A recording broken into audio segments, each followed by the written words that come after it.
హోలీ హోలీ ఎంత సరదా. బంగారం. హోలీ ఎందుకు జరుపుకుంటామో తెలుసా? రంగులు ఆడుకోవడానికే కదా. చాలా కాలం క్రితం హిరణ్యకశిపుడు అనే రాజు ఉండేవాడు. అహంకారంతో తానే దేవుడు అన్నాడు. కాని చిన్న ప్రహ్లాదుడు మాత్రం నిజమైన దేవునిపై విశ్వాసంతో ఉండేవాడు. చివరికి హిరణ్యకశిపుడు హోలికను పిలిచాడు. ప్రహ్లాదుడిని చంపాలని ఒక పన్నాగం వేశాడు.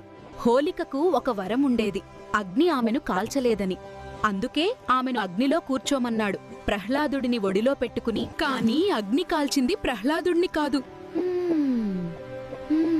కాలిపోయింది హోలిక అహంకారం.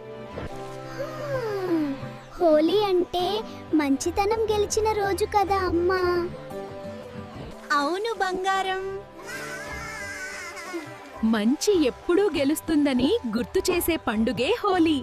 హోలీ కథ విన్నారు కదా? నచ్చిందంటే ఒక లైక్ కొట్టు, ఫాలో అవ్వండి, షేర్ చేయండి.